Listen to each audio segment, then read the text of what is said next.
Dan halaman berapa?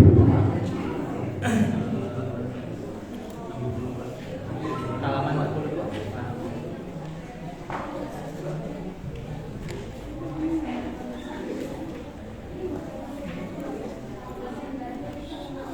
Tadi kita nomor 11 ya. Kalau jangan kan nomor yang nanti gitu. Sekarang kembali di mana? Oh, namanya di depan kami kamar cina ternyata sami namanya bukti mana sami berarti tos atau pilih ada sangat lanjut ke pohonnya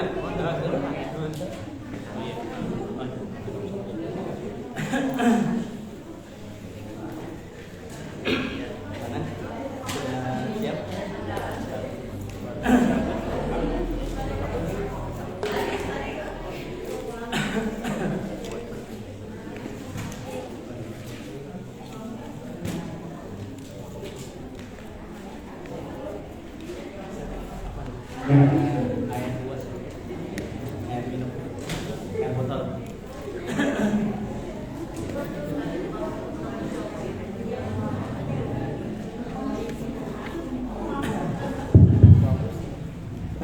Sedikit, Masya Allah.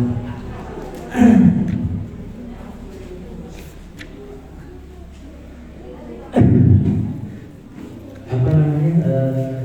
Yang belakang sudah siap, sudah mulai siap. Yang depan sudah siap, mulai. Bisa mulai.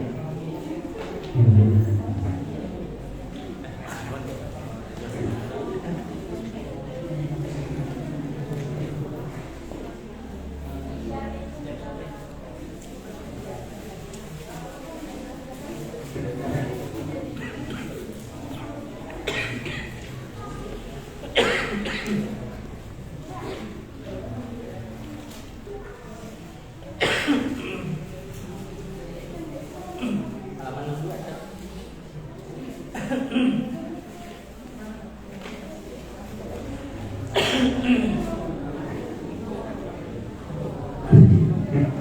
Bismillahirrahmanirrahim. Assalamualaikum warahmatullahi wabarakatuh. Alhamdulillahirabbil alamin. Wa bihi nasta'in ala umuri dunya waddin. Wassalatu wassalamu ala asyrafil anbiya'i wal mursalin wa ala alihi wa sahbihi ajma'in. Subhanaka la ilma lana illa ma 'allamtana innaka antal alimul hakim. La haula wa la quwwata illa billahil aliyyil azim. Amma ba'd. Hadirin hadirat yang dimuliakan Allah Subhanahu wa taala. Langsung saja sudah sampai halaman 62 ya. Halaman 62 seperti biasa ya, sebelum kita mulai kajian kita perbaharui niat ya. Kita niat jihad ya.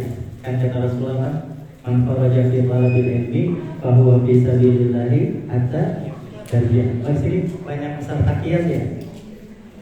Siapa peserta kiat ya? Apa namanya? Oh, Ustaz Rahman juga ini peserta kiat ya? Angkatan berapa? Oh baru. Oh, angkatan 4 ya? Oh, semester 1 ya. Ya, apa namanya? Coba ada siapa ya? Kang Ardi udah semester berapa? Oh, baru juga. Pak Asep gitu. Oh, jangan sertifikat jangan. Enggak, ini mau dites soalnya nih, mau dites nih. Iya, Pak Asep. Iya. Siapa ya?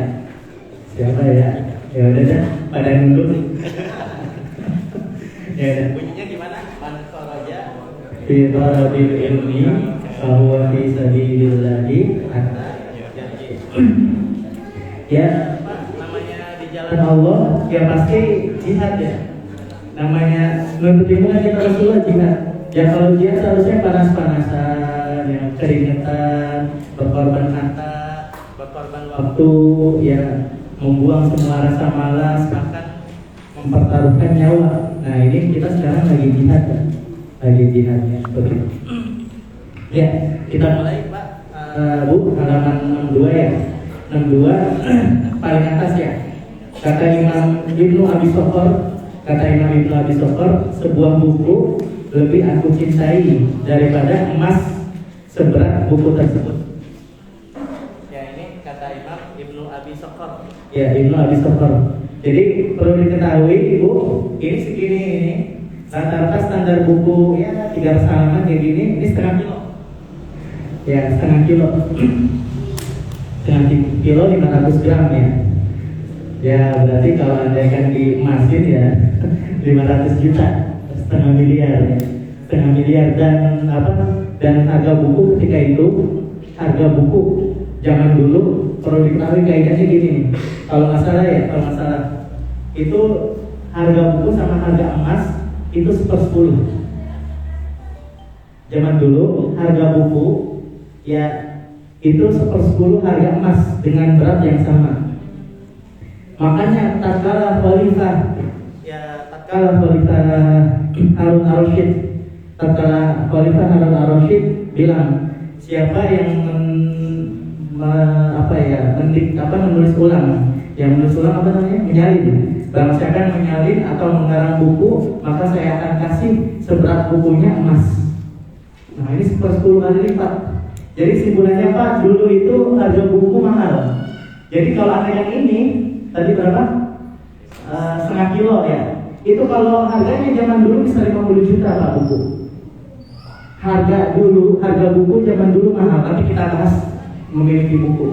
Ya, berani performa biaya nanti masih berapa? Nanti kita bahas. Nah, kemudian di atas di bawahnya Pak, sebaik-baik teman adalah buku yang memberikan ilmu, budi pekerti dan akal terasa. Lanjut. Ini ada klasifikasi buku. Pak? Paragraf berikutnya ini ada klasifikasi buku. Ini mungkin bisa dibahas, bisa dibaca sendiri ya. Sampai halaman 65 Pak. Sampai halaman 65. Nah, halaman 65 ini sampai halaman berikutnya ini kisah ulama tentang memiliki buku. Halaman 65 Bu, paling atas. Ya, halaman 65 yang paling atas. Berikut kisah-kisah para salaf dan kecintaannya terhadap buku. Nah, ini kisah ulama salaf cinta ya berkorban demi buku. Contohnya apa? Imam Al-Hamadani. Imam Al-Hamadani ini gurunya Imam Ibnu Jauzi yang tadi saya jelaskan. Ibnu Jauzi ini salah satu gurunya adalah Imam Abdul Ala Al-Hamadani. Ya, nah beliau pernah saking cintanya kepada buku, beliau nomor 1 Pak. Nomor 1 halaman 65. Dapat kan ya? Udah dapat. Nah, kita baca Bu bareng-bareng. Senior Imam Ibnu Jauzi saking cintanya kepada buku, beliau pernah bermimpi dimasukkan ke surga dan memiliki satu kota penuh dengan buku. Jadi Imam Ibnu Hamadani ini saking cintanya sama buku, pernah doa ya Allah, semoga saya nanti masuk surga bisa baca buku. Ya, semoga saya masuk surga nanti bisa baca buku. Di sini ada loh yang request masuk surga. Ada request tertentu gitu. Ya Allah, semoga saya masuk surga, habis itu minum kopi di gitu. Ada yang request kayak gitu. Nah, ini Imam Ibnu Al-Hamadani request, ya Allah. Jadi doa kayak gitu nggak apa-apa, maftuh ya, terbuka kayak gitu boleh. Seperti itu. Nah, itu akhirnya dikasih jawaban sama Allah. Ya, dikasih jawaban atas doanya lewat mimpi. Akhirnya di mimpinya itu Imam Abdul Ala Al-Hamadani ini dimasukkan ke surga, satu kota isinya buku semua. Satu kota isinya buku semua Bu. Bilangnya bukan main ya. Ibarat mungkin satu kota isinya emas semua. Ya, atau makanan semua yang suka makan. Ya, dan seterusnya. Nah, akhirnya ditanya sama jemaah. Tatkala ditanya tentang hal tersebut, dia menjawab, saya berdoa agar masuk surga dan disibukkan dengan apa yang menyibukkan saya di dunia. Kata Imam Ibnu Abdul Ala Al-Hamadani. Kemudian Zubair bin Bakar, ulama tabi'in ini, Madinah. Ulama Madinah, ulama tabi'in. Maaf, bukan tabi'in, ulama abad kedua. Ya nomor 2 masih ngikutin Bu ya di bukunya. Salah satu keturunan Zubair bin Awam.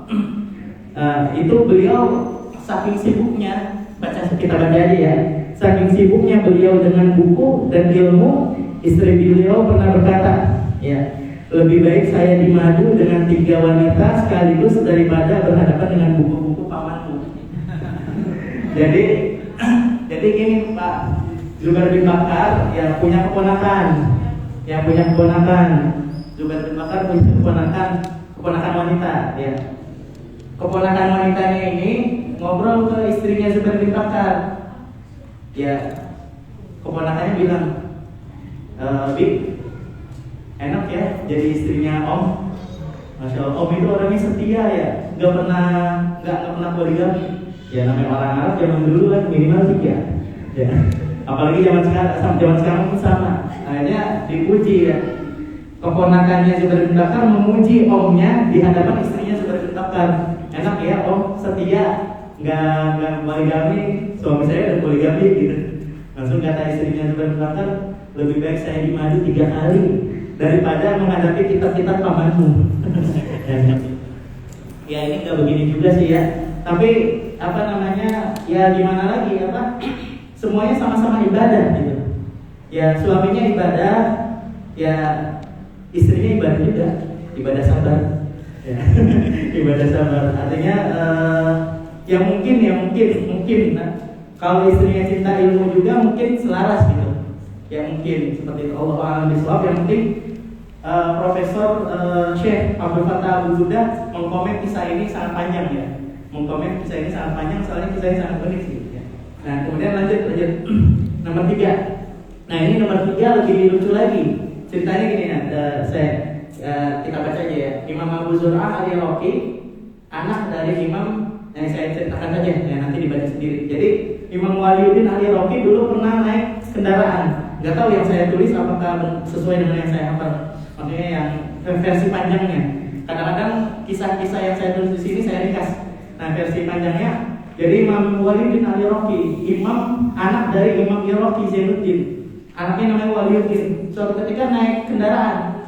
Ya kalau kendaraan zaman dulu tuh ya kafilah unta kayak gitulah. Mungkin kalau sekarang angkot lah. Nah suatu ketika datang orang Baduy. Orang Baduy naik angkot ya ibaratnya. Orang Baduy sederhana. Nah namanya Baduy gimana sih? Polos ya. Kemudian agak terus terang ya. Kemudian suka halu ya. Nah akhirnya orang Baduynya malah ngelamun. Ya Allah ya. Coba saya punya rumah 4 ya. Setiap rumahnya ada istri 1 sama buku. Ya berhayal gitu. Nah Imam Waliuddin al-Iraqi ngedengar halunya si Baduy ini jadi senyum-senyum. Ya jadi kenikmatan ulama dulu itu punya rumah, punya buku dan punya istri. Nah seperti itu. Ya ini yang belakang agak diam-diam nih Bu. Ya ini babnya lain Bu ya. Pak ya ini babnya lain, nanti kita bahas di daurah sendiri. Pembahasan rumah tangga. Ya selain yang disebutkan di atas, nomor 66 Bu. Pak, nomor 66, nomor 1 Imam Ibnu Thahir Al-Qaisaroni, pemimpin mazhab Zahiri. Nah ini kisah ini adalah kisah menghormati ilmu, kisah menghormati buku dan perjuangannya. Nah Imam Ibnu Thahir Al-Qaisaroni ini itu orang miskin penuntut ilmu biasa. Nah itu perjuangannya menuntut ilmu, membawa buku sampai beliau kencing darah. Ya kata beliau, saya pernah kencing darah saking capeknya beliau pernah kencing darah karena menuntut ilmu berjalan kaki sambil membawa buku di punggungnya. Nah ini dalil bahwasanya kata ulama kalau bawa buku ya harus dihormati. Ya jangan sampai bawa buku di motor beat taruhnya di bawah gitu. Ya atau gimana lah seperti itu. Nah kalau bisa taruh di atas. Ya taruh di atas punggung lebih baik ya, atau taruh sejajar. Nah ini mungkin jadi adab ya. Kalau bisa buku jangan langsung taruh lantai gitu. Mungkin apa namanya di atas paha atau bahkan kalau bisa diangkat seperti ini. Apa namanya, apalagi Al-Quran atau ditatakin sama atas, nggak apa-apa. Pokoknya ada tatakannya lah. Ada tatakannya seperti itu. Ya saya dari dulu dari pesantren diajarin ya bahwa buku itu lagi belajar pun harus sopan gitu. Kalau bisa saya ingat dulu sama guru saya ngaji baca Quran belajar bukunya saya taruh paha gini. Ya saya taruh paha gini gitu. Akhirnya kata guru saya ditegur ya. Irfa ya kata beliau, kan bahasa Arab di pesantren ini bahasa Arab ya, irfa. Yani hatta yuhadi sodrok begini sampai sejajar dengan dada kita gitu seperti ini. Jadi paham kan ya maksud saya, taruh di atas paha sila, kita sila paha gini itu juga nggak boleh Pak Dul. Betul deh kalau ngikutin adatnya begitu. Ya tapi apa namanya ya itulah itu adabnya. Tapi kalau andaikan ya makanya Pak belajar adab lebih susah daripada belajar ilmu ya.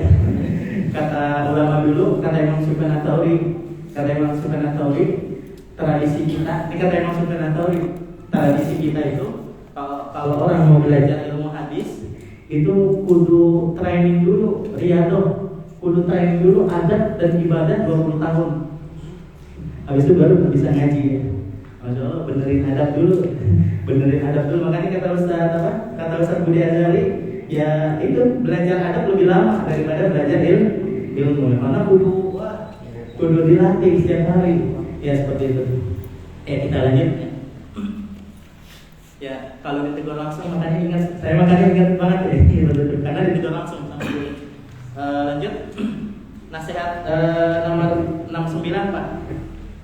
Memperbanyak dalam baca. Nah, ini ibu-ibu, bapak-bapak, ya kita agama Islam adalah agama yang paling menyuruh tentang membaca ya.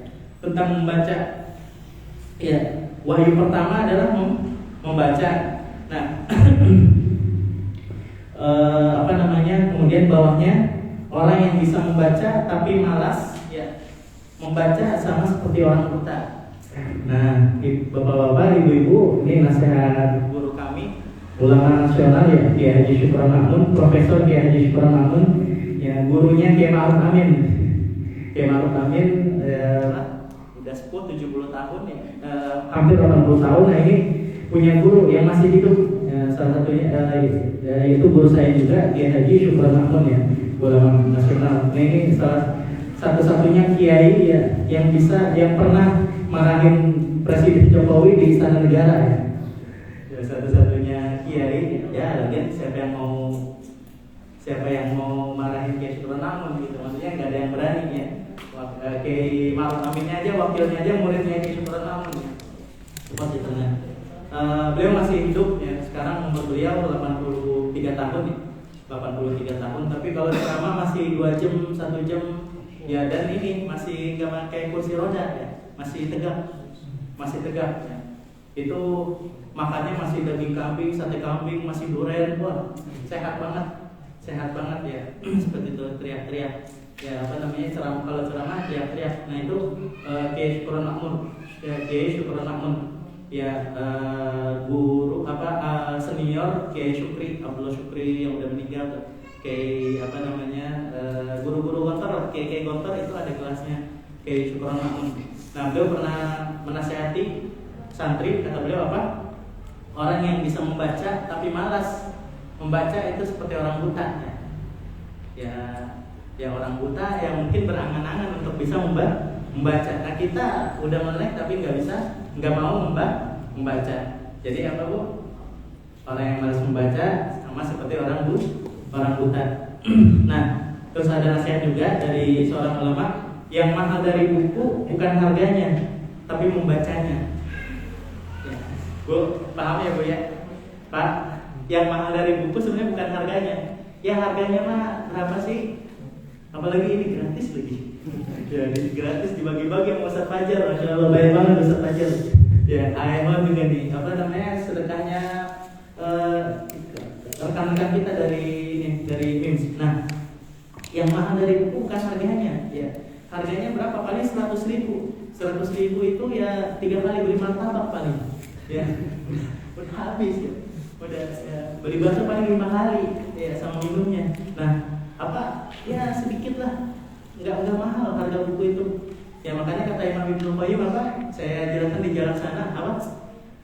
Kebanyakan kita ya orientasinya malah perkara yang masuk ke perut ya. Orientasi kita apa? Ya makan, ya seperti itu, makan, minum dan seterusnya, ngemil, jajan, seperti itu.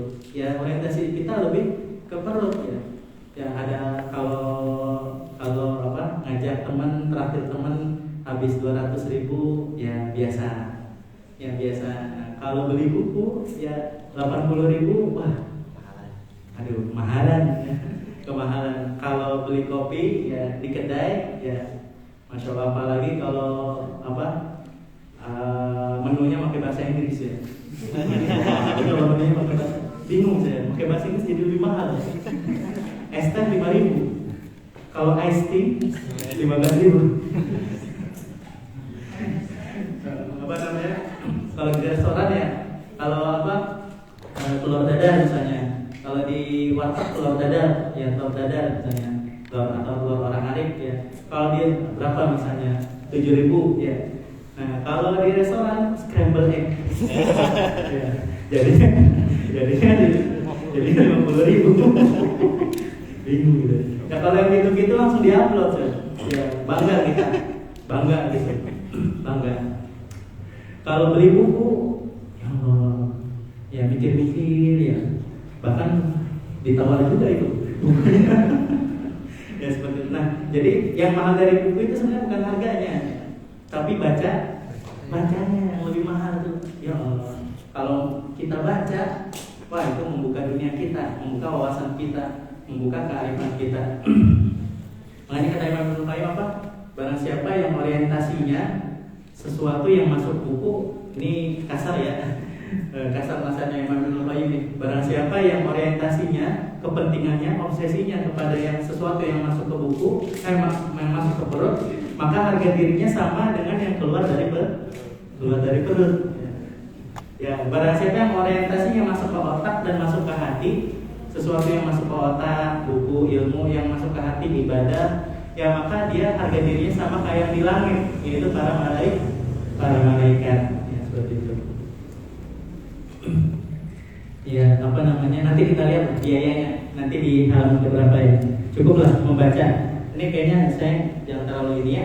Jangan terlalu lebar-lebar ya. Ini kiat-kiat untuk menumbuhkan rasa cinta membaca buku bisa baca sendiri ya.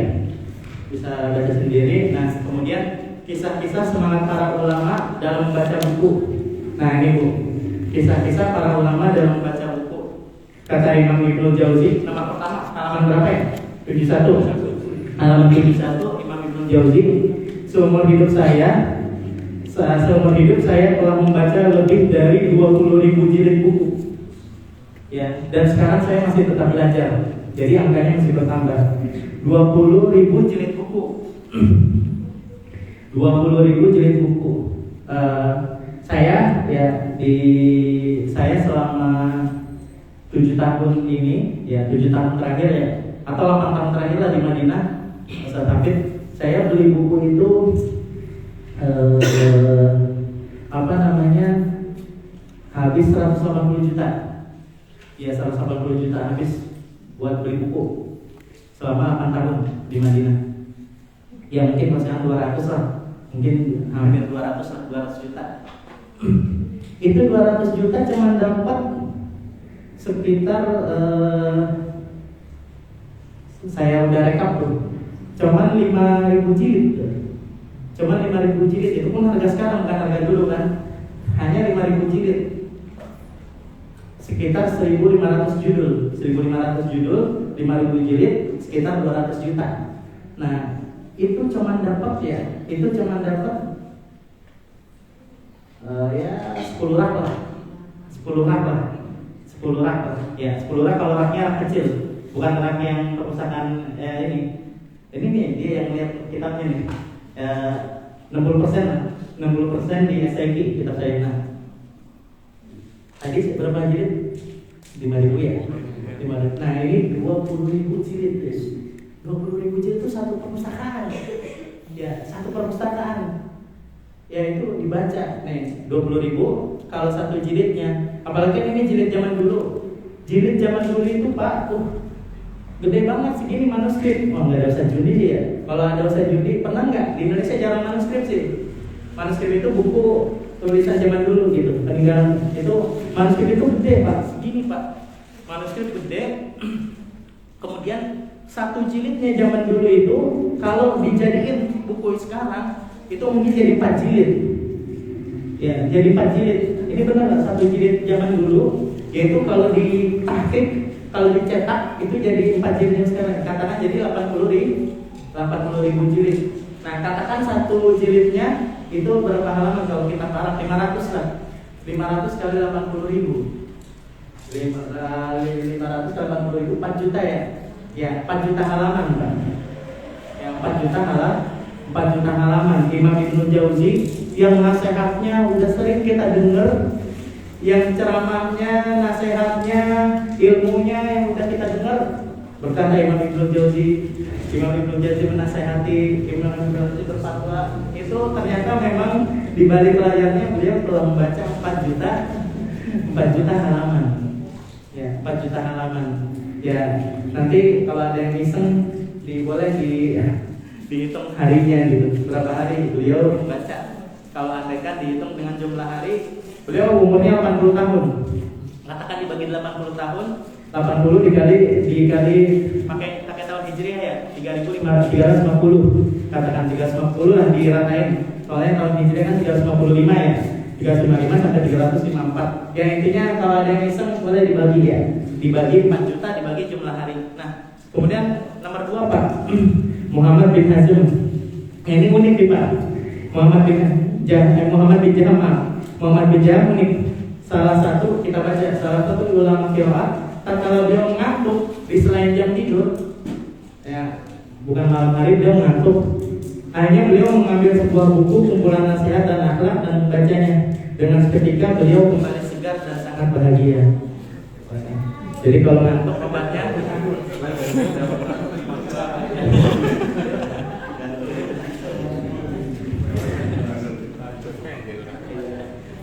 kalau kita ya sama sih kayak jam sama ya.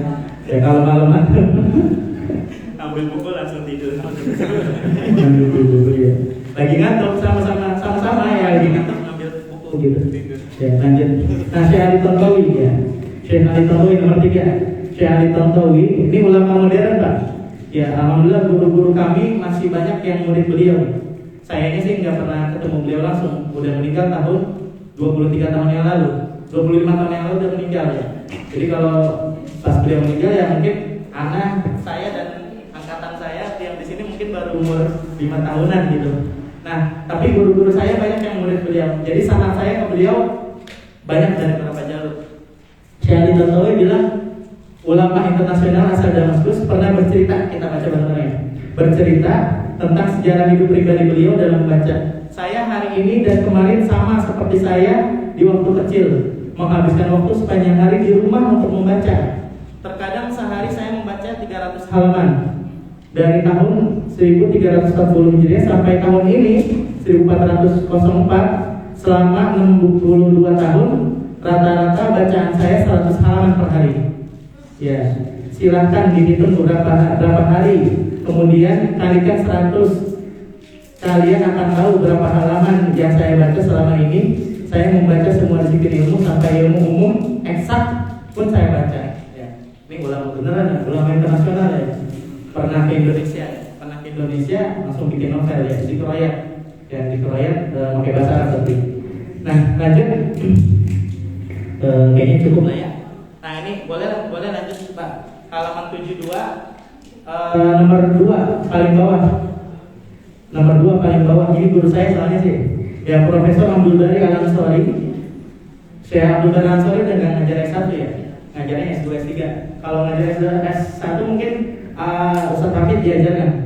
Profesor Abdul Bari Al-Ansori, anak dari Syekh Muhammad Al-Ansori, ulama besar hadis dari Madinah, pernah memberikan nasihat ke saya dan teman-teman. perbanyaklah baca walaupun buku-buku besar berseris. Kemudian beliau menyebutkan Syiar A'lami Nubala yang tadi 30 jilid itu beliau udah baca 3 kali. Nah sekarang lagi yang keempat kalau beliau tahun 2018. Nah kemudian Profesor Abdul Aziz Al-Fahri guru saya juga ini. Kalau nggak ada footnote-nya berarti kemungkinan guru saya itu. Ya kalau nggak ada footnote-nya. Ya, mantan ketua Prodi Fikih Sunnah. Nah ini prodi saya. Fakultas Hadis Universitas Islam Madinah. Beliau pernah bercerita. Saya lagi libur beliau. Bilangnya lagi libur sih. Ya, saya pernah membaca Musnad Ahmad 50 jilid selama 2 minggu. Ya, 50 jilid bagi 14 berapa? Ya 3 lah ya. Enggak, 4 lah ya. 3,5 lah. 3,5 ya. 3,5 jilid satu hari.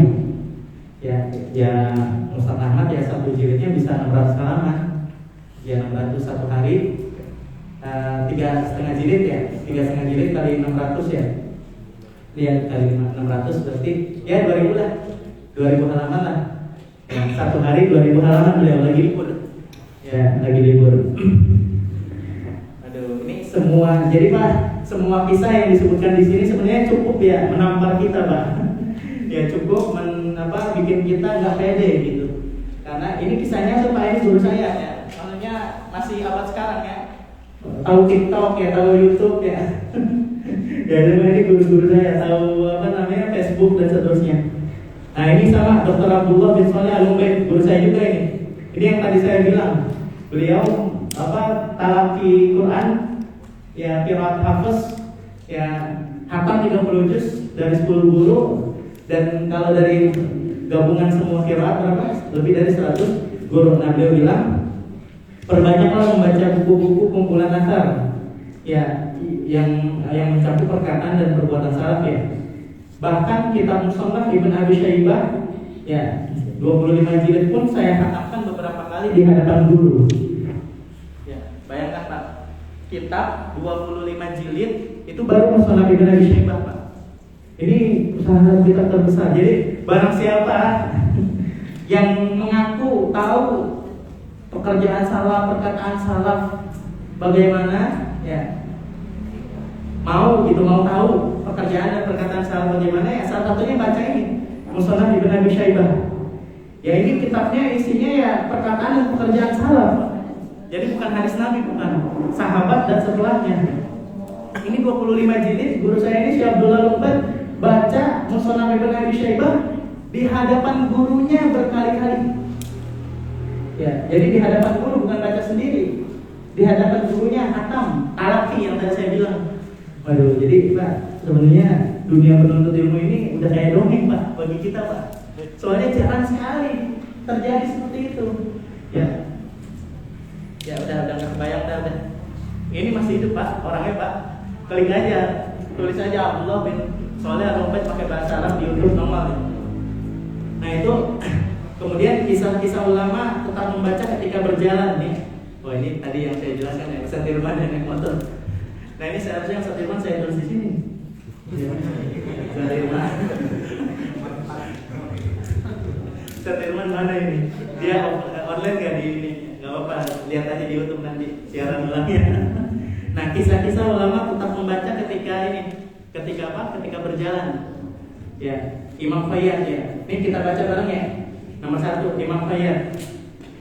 Ini tukang jahit Pak, ulama tapi tukang jahit. Ya, nggak gengsi ya. Yang penting nyari duit ya, halal gitu. Nah, itu salah satu ulama besar nahwu, selalu belajar walaupun ketika berjalan, sampai terkadang terjatuh ke lubang atau tertabrak hewan ya. Ya kan zaman dulu kan motornya ya keledai ya. Mobilnya ya kuda, seperti itu. Lagi jalan, kadang dia nabrak atau ditabrak kuda gitu. Sambil baca buku. Ya ibarat kita megang HP lah Pak. Sama-sama aja baca sambil jalan sih. Sama ya. Ibu-ibu ya nyetir mobil ya sambil main HP ya. Ada yang telepon berhenti tiba-tiba. Mobilnya berhenti tiba-tiba lagi ya. Sebagaimana yang viral tuh ya. Jadi sama Pak, baca sambil jalan cuman apanya yang dibaca gitu. Yang dibaca apa? Ya, WA. Jadi gini Pak, ya. Jadi gini, apa namanya? Kita itu satu hari Pak, satu hari nih ya, itu satu hari ya, itu zaman dulu itu apa namanya? Orang itu membaca paling sekian ratus karakter satu hari membaca orang dulu. Nah, tapi kalau orang sekarang Pak, itu puluhan ribu, bahkan bisa sampai 20.000 karakter satu hari nggak bacanya Pak. Orang zaman sekarang membaca dan mendengar ya, orang zaman sekarang Pak. Ya karena semua sudah serba membaca Pak, zaman sekarang. Apa WA, kadang YouTube juga mendengar, artinya lebih banyak masuk. Ya, lebih banyak mendengar, lebih banyak masuk orang zaman sekarang dari zaman dulu. Jadi cuman masalahnya apa yang dibaca dan apa yang didengar. Tadi berapa Pak? Orang zaman sekarang bisa sampai 20.000 karakter Pak. Ini tahu Pak, ini berapa? Saya nulis kayak gini Pak. Ini 23.000 karakter. Jadi Pak, apa namanya, ibu bapak sangat wajar sekali kalau Anda kan bisa khatam buku ini sehari. Karena memang sebagian orang satu hari baca WA, baca apa, ngedengar itu bisa 20.000 karakter, ribuan karakter, bahkan sampai 20.000 karakter. Ya, jadi sebenarnya literasi dari zaman ke zaman makin bertambah. Yang masuk informasi sekarang bukan pusing ada informasi, tapi pusing membendung informasi. Ya, maaf ya, seperti itu. Ya, jadi sebenarnya kita rajin baca ya. Status WA aja semua kontak dibaca. Scroll ya benar. Apa namanya, TikTok aja, ya scroll. Ini kita semuanya scroller jadi. Ya apa namanya, kaum berbahan. Kaum berbahan. Lanjut. Nah kemudian, nomor 2 Imam Abu Nuaim. Ya, ini kisah-kisah ulama yang membaca ketika berjalan. Lanjut. Nasihat ke-15 ya, pentingnya menghafal. Ya, apa namanya, ini penting Pak ya, menghafal Pak. Ini kayaknya saya lewatkan dulu ya. Halaman 77 dibaca ini ya sendiri. Kemudian halaman 78 dibaca sendiri. Nah mungkin halaman 80 ya, halaman 80 aja. Atau halaman 79 kan? Halaman 79 Pak ya. Halaman 79 ya. Imam Syafi'i pernah berkata, saya pernah berkonsultasi tentang sulitnya saya dalam menghafal kepada guruku Imam Waqi'. Nah, ini nggak masuk akal Pak, nggak masuk akal ya. Imam Syafi'i kan tadi saya jelaskan apa? Wah, hafalannya Al-Hifdz tadi saya bilang, hafalannya itu udah potret, hafalannya itu dijepret gitu. Sekali ini hafal udah. Langsung hafal. Tapi beliau pernah bercurhat kepada guru beliau, namanya Imam Waqi'. Ya, Imam Syafi'i pernah curhat kepada Imam Waqi'. Syekh, sebenarnya Imam Waqi' bukan gurunya Imam Syafi'i sih, lebih tepatnya senior. Ya, yang lebih tepatnya muridnya Imam Waqi' itu Imam Ahmad. Ya, Imam Syafi'i sama Imam Waqi' bedanya cuma sedikit. Nah, tapi kalau bedanya sama Imam Ahmad, baru lah guru sama murid. Nah, Imam Syafi'i pernah curhat kepada Imam Waqi'. Syekh, kok apa namanya, saya hafalannya susah ya, kata Imam Syafi'i. Ini nggak masuk akal ya. Akhirnya Imam Waqi', ini cerita konkretnya gini. Akhirnya Imam Waqi' nggak percaya. Ya, langsung Imam Syafi'i bilang, kok saya lihat engkau wahai Imam Waqi', kok hafalannya cepat sekali, kata Imam Syafi'i. Akhirnya kata Imam Waqi', Imam Waqi' juga ada insecure gitu. Masa junior seperti Imam Syafi'i minta nasihatnya bagaimana, kenapa kok hafalan saya lambat? Ya, akhirnya kata Imam Waqi' kalau memang benar seperti itu, mungkin gara-gara saya berusaha untuk meninggalkan maksiat. Nah, itu kisah lengkapnya. Ya, andaikan seperti itu, mungkin gara-gara saya berusaha untuk meninggalkan maksiat. Ya, sesungguhnya maksiat itu menutupi hati, ya, bikin bodoh. Nah, makanya hafalan cepat lupa. Ya, seperti itu. Nah, kita lanjut Pak, nomor 80. Ini kisah ulama tentang menghafal. Intinya apa? Menghafal wajib, ya Pak ya. menghafal wajib. Kayaknya kita balik dulu Bu, halaman 77. Tapi nomor halaman 78 tapi paling atas, udah itu aja dah. Ini nasihat Imam Ibnu Utsaimin ya. Ini ulama modern, halaman 78 tapi paling atas. Halaman 78 tapi paling atas. Nah, Pak, kata Imam Ibnu Utsaimin apa? Selama ini saya banyak membaca dan sedikit menghafal, kata Imam Ibnu Utsaimin ya. Namun nyatanya apa yang saya hafal lebih bermanfaat dari apa yang saya baca. Nah makanya Pak, nggak apa-apa. Ya jadi menghafal satu ilmu, ini kata beliau ya, kata beliau lagi nih, kata Imam Ibnu Utsaimin, menghafal satu ilmu itu lebih baik daripada membaca 10 ilmu. Ya, paham ya? Ini boleh ditulis lah, ditambahin ya. Nasihat beliau juga. Ya, menghafal satu ilmu lebih afdal, lebih utama daripada membaca 10 ilmu. Dan memurojaah satu ilmu itu lebih afdal daripada menghafal 10 ilmu. Ya, paham ya? Kayak apa tadi? Menghafal satu ilmu lebih utama, lebih afdal daripada membaca 10 ilmu. Dan memurojaah satu ilmu lebih afdal daripada menghafal 10 ilmu. Jadi sebenarnya eksistensi ilmu itu ada di murojaah. Ya seperti itu. Ya ustaz kalau ceramah itu kok keluar dalilnya gitu. Ustaz kok kalau ceramah kok ilmunya banyak banget. Ya rahasianya apa? Rahasianya karena beliau itu sering murojaah ilmu, sering dijadiin bahan ceramah, sering dimurojaah, baik belajar sendiri ataupun dalam proses mengajar. Ya wajar mereka ilmu. Nah kalau kita kan kayaknya baca udah banyak tapi nggak ada yang nyangkut gitu. Baca ada yang banyak kok nggak ada yang nyangkut. Atau sudah baca, atau baca sudah, ngafal sudah, tapi kok tetap nggak ada yang nyangkut. Sisanya satu yang belum murojaah. Ya seperti itu. Ya kita lanjut halaman 80. Halaman 80 ini kisah-kisah ulama menghafal Bu ya. Kayak Imam Syafi'i. Ingat Bu ya, ini panutan kita nih. Imam Syafi'i ya hafal Quran umur berapa? Umur 7 tahun ya. Ya Imam Ibnu Hajar Asqalani, ini yang ngarang Bulughul Maram Pak. Nomor 2 ini yang ngarang Bulughul Maram. Ya. Beliau hafal Quran berapa? Umur 9 tahun. Nah, kemudian lanjut lagi. Nah, ulama-ulama yang menghafal dari kecil menghafal Al-Quran, salah satunya Syekh Muhammad bin Abdul Wahab, pengarang kitab Tauhid, ya Al-Mujaddid, ya Muhammad bin Abdul Wahab, Muhammad bin Ibrahim, Amin Syinqiti, Ibnu Baz, ya, dan banyak lagi tuh mereka hafal Quran sebelum balik. Ya, sebelum balik. Nah, nomor 4 istimewa nih Pak. Ini gurunya para guru Madinah, ulama besarnya Madinah. Ya, ini ya bisa jadi 4 generasi belajar ke beliau.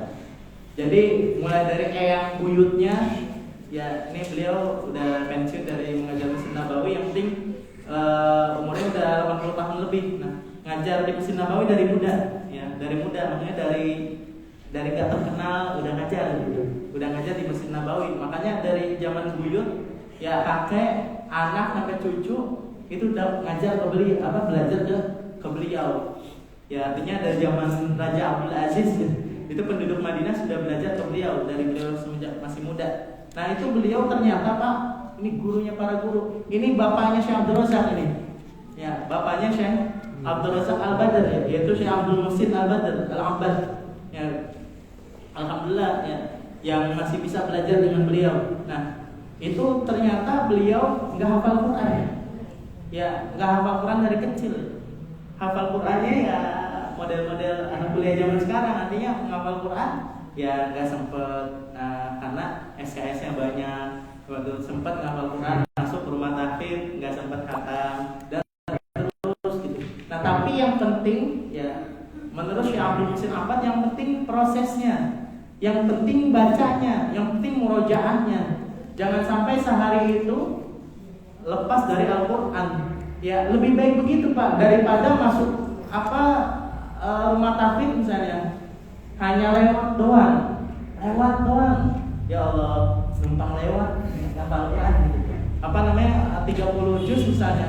Nah, habis itu dapat sertifikat, ya, kemudian dipanggil hafizoh, habis itu Qurannya nggak dimurojaah lagi. Jadi seakan-akan Quran itu hanya proyek 6 bulan. Seakan-akan Quran itu hanya proyek 2 tahun. Padahal Al-Quran itu adalah proyek seumur hidup.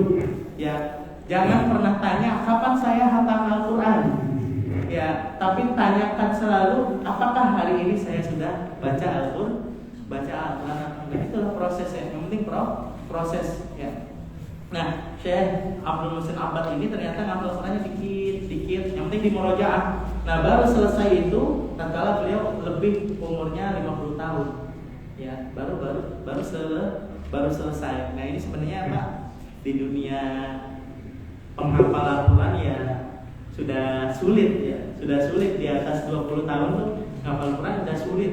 Ya, tapi Syekh Abdul Muhsin Abbad yang membuktikan bahwasanya jihad menghafal Quran itu masih berlaku dan mungkin beliau ya di umur 50 mungkin. Karena apa? Karena prosesnya puluhan tahun, bukan hanya 4 tahun. Ya, seperti itu. Nah, di sini ada yang udah 50 tahun ke atas, ya minoritas ya, sedikit. Nah, rata-rata masih di bawah 50 tahun ya, semangat.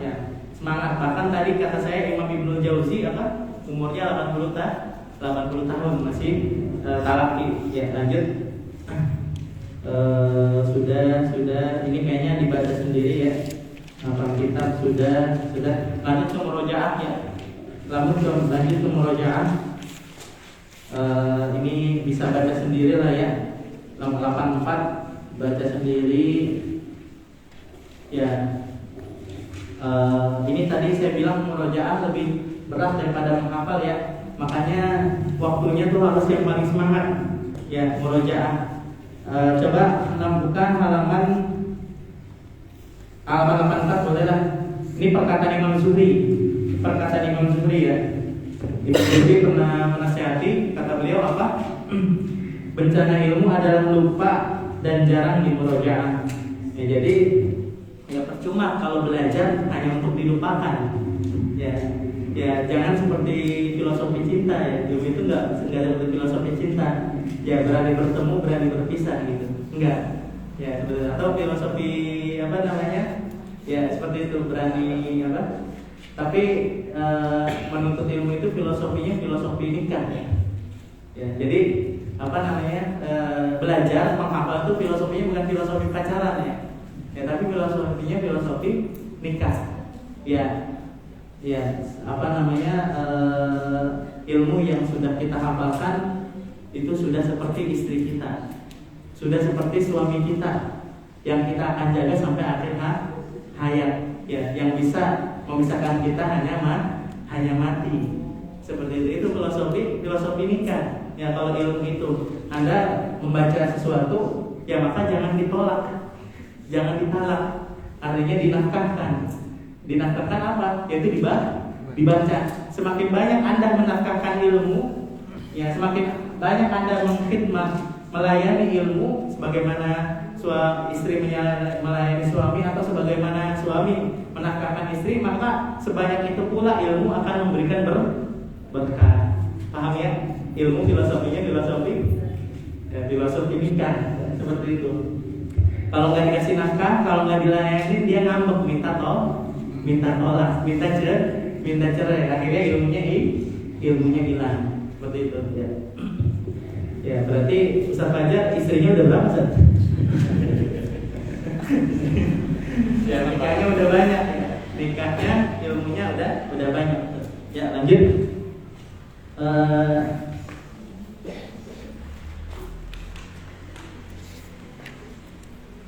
Nah ini nasihat Imam Ibnu Utsaimin footnote ke-65 Pak.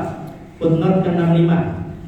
Nasihat Ibnu Utsaimin apa? Eksistensi ilmu ada di murojaah ya. Sebelum di murojaah ilmu nggak bakalan ada. Ini sudah lanjut Nah ini sekarang patokan mungkin Pak.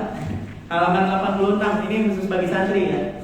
Khusus bagi santri, ya khusus bagi santri dan para asatidz atau yang lain juga sama. Nah ini patokan orang mungkin itu kan punya hafalan ya. Mungkin itu patokannya kalau Al-Quran ya. Kalau Al-Quran kalau membacanya dengan tartil 1 juz 30 menit. Ya ini ikhwah satu saat dari SAIKIN ya. Kalau bacanya tartil nyantai. Nah baca Al-Quran 1 juz 30 menit kalau mungkin ya. Kalau mungkin ya, tinggal lihat mushaf lagi. Ya itu 30 menit. Nah tapi kalau bacaannya hadir minimal 25 menit. Ya hadir. Kalau hadir, nah ini ibu-ibu di belakang boleh sesekali ngetes Pak. Sekali ngetes baca baca Al-Quran. Baca Al-Quran 1 juz berapa menit? Ya mungkin awal-awal mungkin 1 juz mungkin 2 jam ya. Nah kalau gitu bikin terpacu Pak, Bu, terpacu. Wah ini saya setengah jam cuman dapat 3 lembar nih. Kayaknya saya harus melancarkan bacaan Al-Quran saya lagi. Ya coba ngelatih sampai minimal kalau bisa Bu ya. Kalau bacaan Qurannya tartil dan lancar, kalau bisa 1 juz setengah jam. Ya ini boleh jadi barometer. Ini udah barometer umum ya. Barometer umum. Ya, lanjut. Ini bisa baca sendiri ya, bisa ulama dalam murojaah. Ya ini, ya tadi sudah saya jelaskan ya. Imam Syafi'i itu baca murojaah Al-Quran sehari 30 juz. Imam Syafi'i, nah ini halaman 87 Pak. Halaman 87, insya Allah 5 menit lagi kita istirahat. Nah, halaman 87, Imam nomor 3 boleh lah. Nomor 3, Imam Syafi'i itu setiap hari murojaah Al-Quran 30 juz. Ya, sehari. Setiap hari. Nah ini boleh hitung-hitungan sama saya ya. Coba siapin kalkulator dah. Saya sediain kalkulator. Oh kalau nggak salah di Masjid Jalasana udah ya. Jadi Imam Syafi'i itu hafal Quran umur berapa? 7 tahun. Umur 7 tahun. Wafatnya Imam Syafi'i umur berapa? 54. Ya 54 ke 7 itu berarti ya kisaran 47 lah ya. Katakan 48 lah. 7-nya 7 awal soalnya. 47 lah katakan 47. Jadi beliau selama 47 tahun dan saya yakin Imam Syafi'i itu istiqomah, saya yakin sekali. Sekelas Imam Syafi'i ya, ulama besar, ulama soleh dan 1300 tahun yang lalu ya. Jangankan Imam Syafi'i yang 1300 tahun yang lalu ya. Sepuh kita, orang tua kita aja, kakek kita aja kadang-kadang menjaga tahajud 40 tahun gak ketinggalan ya. 40 tahun gak ketinggalan tahajud. Jadi kalau Imam Syafi'i istiqomah mas, saya yakin sekali. Nah 47 tahun katakan Imam Syafi'i istiqomah. Setiap hari hatam Quran satu kali. Nah kalau bulan Ramadan 1 hari 2 kali. Ya. Nah saya sudah hitung kemarin di kajian Jalasana selama umur 7 tahun sampai 54 berapa tahun? Sekitar 17.860 kali hatam. Jadi Imam Syafi'i ya seumur hidupnya sudah menghatamkan Al-Quran 30 juz, murojaah itu berapa kali? 17.860 kali hatam. Ya Allah ya ini kita ya seperseratusnya aja berarti seperseratusnya kali nolnya dihilangin ya, jadi 178 kali ya. Kita pernah nggak hatam 178 kali? Jangan 100 kali lah, jangan seper-1000 aja, seper-1000 lah. Ya, kita seper-1000-nya Imam Syafi'i aja jadi berapa tuh? 17 kali hatam Al-Quran. Di sini ada yang sudah hatam 17 kali seumur hidupnya. Selain santri sama ustaz ya. Ada? Gak apa-apa, tunjuk tangan aja biar jadi motivasi. Atau gini aja, yang setahun sekali hatam 2 kali. Yang setahun sekali hatam 2 kali. Ya, saya baru mulai ngaji 10 tahun yang lalu. Baru insafnya, baru tepatnya 10 tahun yang lalu ya. 1 tahun baru 1 kali khatam, ya udah tambahin istiqomahnya, ya seperti itu. Jadi sebenarnya Pak, ada orang di luar sana yang berani gitu ngelawan atau mengkritisi ilmu Imam Syafi'i, bahkan merendahkan Imam Syafi'i. Padahal Pak, dari segi Al-Quran aja Pak. Jadi Imam Syafi'i itu Pak, Imam Syafi'i pernah cerita ya, saya itu sebelum mengarang kitab Ahkamul Quran, kata Imam Syafi'i, saya sebelum menulis kitab Ahkamul Quran, hukum-hukum ya Imam Syafi'i kan ahli fikih. Fikih Al-Quran itu saya mengatakan Al-Quran 30 kali dulu. Sebelum nulis kata Al-Quran dulu 30 kali. Ya biar ini banget, biar ingat terus gitu. Hukum-hukum Al-Quran aja hukum Al-Quran apa aja, hukum fikih apa aja yang ada di Al-Quran. Nah zaman sekarang Pak, ada ya penuntut ilmu yang baru ngaji ya udah nggak sopan sama Imam Syafi'i ya, menolak merendahkan Imam Syafi'i ya, padahal ya dia nggak hafal Quran sama sekali ya, padahal dia nggak hafal hadis sama sekali ya. Imam Syafi'i ya umur 10 tahun sudah hafal Al-Quran, sudah hafal kitab Muwatta karangannya Imam Malik. Itu ringkasannya ilmunya Imam Malik sudah dihafal sama Imam Syafi'i umur 10 tahun. Ya seperti itu. Ya makanya ya saya kalau dipilih lebih baik pemahaman Quran dan hadis atau pemahaman Imam Syafi'i ya saya lebih pilih pemahaman Imam Syafi'i, karena bisa jadi pemahaman Quran dan hadis yang diklaim oleh Anda bisa jadi itu hanya pemahaman guru Anda atau bahkan hanya pemahaman Anda ya, seperti itu ya. Pemahaman Imam Syafi'i yang lebih saya pegang ya, karena beliau hafal Al-Quran murojaah aja seumur hidup 17.000 kali ya. Hafal Muwatta dari umur 10 tahun ya. Makanya ya kita mengkerdilkan diri di hadapan para ulama ya. Kalau ulama bilang ini ya kita jangan menganggap diri kita sejajar gitu ya. Jauh seperti itu. Jadi kalau ada yang kita dikasih umur 1000 tahun nggak bakalan sama Imam Syafi'i ya 1000 tahun tadi saya bilang ya, 1000 tahun bisa kita hatam 17.000 kali ya, belum tentu bisa. Nah itu baru Qurannya ya, belum sholat tahajudnya Imam Syafi'i, belum syairnya, belum ahli bahasa Arabnya ya, belum fikihnya ya, seperti itu. Kata Imam Ahmad ya, barang siapa yang ke Mesir belum sowan sama Imam Syafi'i ya, dia nggak bakalan paham fikih Quran dan hadis ya. Ke Mesir nggak sowan sama Imam Syafi'i ya, kualat nanti. Ya, kata Imam Ahmad ya seperti itu. Imam Ahmad aja setiap hari ya doa untuk Imam Syafi'i. Kata Imam Ahmad apa? Ditanya, Kiai Ahmad, kok engkau sangat mengagungkan Imam Syafi'i, kenapa? Tanya kenapa gitu. Imam Syafi'i itu kasyams di dunia, bagaikan matahari untuk dunia, bagaikan matahari untuk bumi. Ya seperti itu. Kata Imam Ahmad, ya bumi kalau nggak ada matahari gimana? Ya, kiamat ya. Ya kiamat. Nah itu seperti itu. Wa tibbi lil abdan, seperti obat untuk tubuh. Itu kan logikanya jauh banget gitu. Jadi udah nggak punya kata-kata Imam Ahmad tuh ingin memuji Imam Syafi'i udah nggak punya kata-kata. Akhirnya simpel aja ada analoginya ya, seperti matahari untuk bumi lah. Ya seperti itu. Itulah ini pengaruhnya Imam Syafi'i itu Pak. Ini saya buka sedikit Imam Syafi'i ya. Itu di antara 4 mazhab itu yang paling fenomenal Imam Syafi'i dari segi pendirian ilmunya Pak. Beliau ini pendiri ilmu usul fikih. Imam Syafi'i pendiri ilmu usul fikih. Imam Syafi'i juga pendiri ilmu mustalah. Imam Syafi'i juga pendiri ilmu kaidah memahami hadis. Ya, Imam Syafi'i juga pendiri kaidah memahami Al-Quran, ulumul Quran. Ya, kemudian Imam Syafi'i adalah pendiri ilmu nasakh dan mansukh. Imam Syafi'i juga pendiri dari ilmu mukhtaliful hadis, kontradiksi hadis.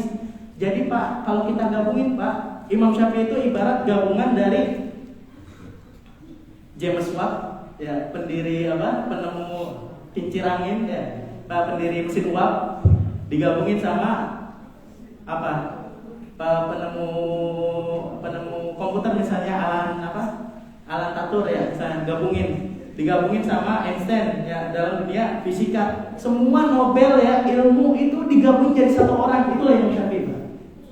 Kebayangkan, ya, semua yang berjasa, ya, di dalam dunia ini, dalam ilmu agama, ya, kalau Imam Syafi'i dalam ilmu agama, katakan dalam ilmu eksak itu digabungin, ya, yang nemukan listrik digabungin, yang nemukan mesin uap digabungin, yang nemuin komputer digabungin, ya, semuanya itu jadi sosok Imam Syafi'i.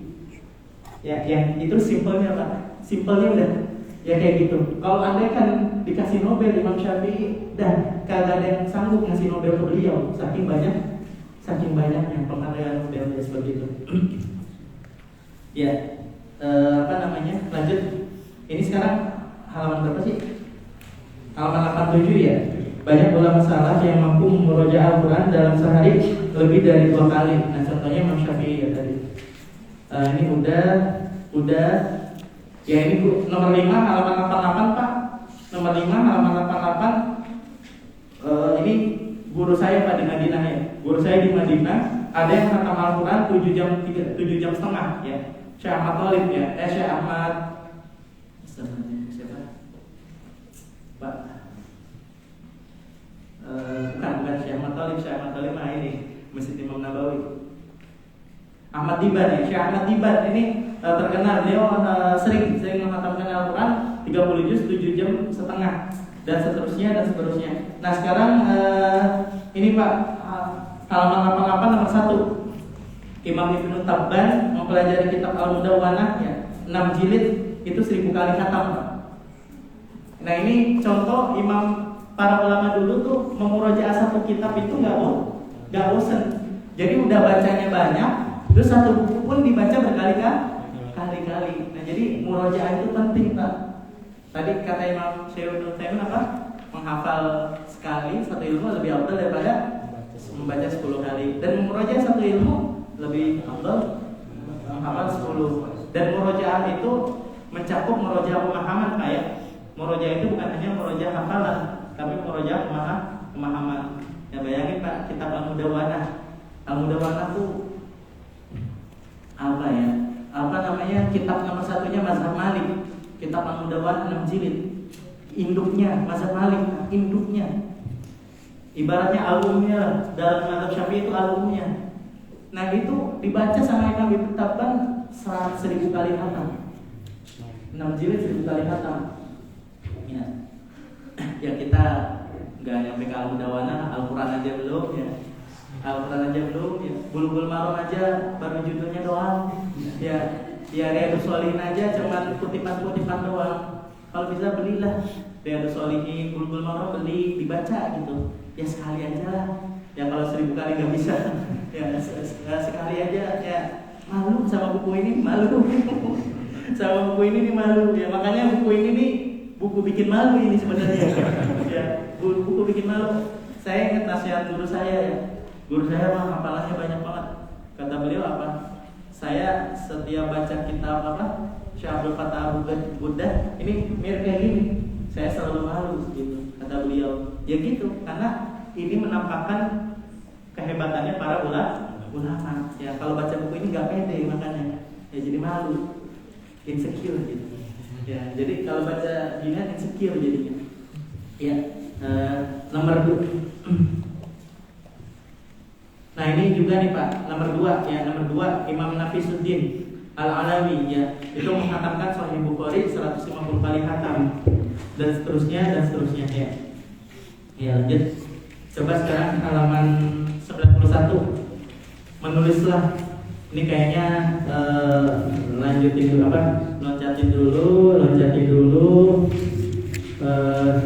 dulu sampai halaman 95, Pak. Coba halaman 95 ada. Ya. Nah, ini menulis, Pak. Menulis, jadi kalau bisa ini juga sama Pak, yang mencengangkan, ya, mencengangkan. ternyata orang zaman sekarang itu lebih produktif menulis daripada orang zaman dulu yang tadi saya sampaikan.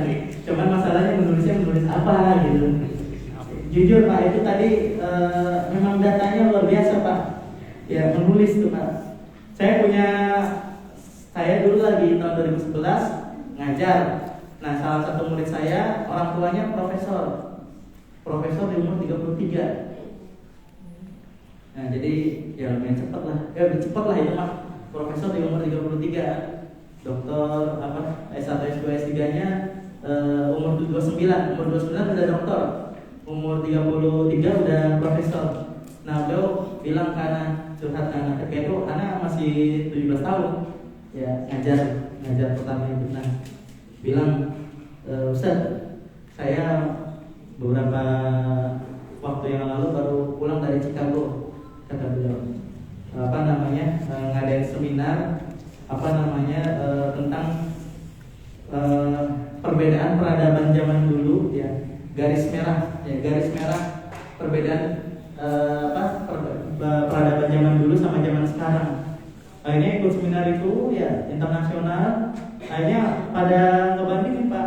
Akhirnya konklusinya ya, khulasanya, ringkasannya apa? Orang zaman dulu maksud dia yang kera itu apa? Homo sapien dan banyaklah yang kera zaman dulu tuh. Itu kata dia apa? Terus mulai peradaban kayak peradaban Mesopotamia, peradaban Mesir, peradaban Sungai Kuning di Cina, Sungai Indus di Pakistan dan seterusnya. Itu orang zaman dulu sama orang zaman sekarang nggak ada bedanya Pak peradabannya Pak. Ya alat masak dia punya, ya kemudian kendaraan dia punya, rumah dia punya, dagang juga bisa mereka. Lalu bedanya apa? Bedanya nulis, ya. Jadi bedanya orang kuno dan orang modern tuh bedanya nulis. Ya, jadi kalau ada zaman sekarang yang malas nulis, ya berarti homo sapien. Ya, ternyata itu ya kata dia itu orang-orang barat di sana itu ya ternyata bedanya kita modern sama purba ya itu menulis Pak. Ya sebenarnya kita menulis ya udah, alhamdulillah udah rajin menulis, cuman yang ditulis apa gitu kan. Ya nulis status Facebook, WhatsApp aja udah bisa berapa karakter? Kalau nggak salah minimal 700 karakter kan ya? Status itu ya 700 ya, 700 itu aja udah 700 ya. Ini 23.000 Pak. 23.000 ya, mungkin kalau bikin statusnya 300 kali ya udah kumpul ini. Ya paham ya. Jadi sebenarnya kita produktif nulis, dan cuman nulisnya aja yang harus diganti gitu. Nah, kata Imam Ibnul Baqilani, ini baca sendiri kali ya kisah-kisahnya ya Pak ya.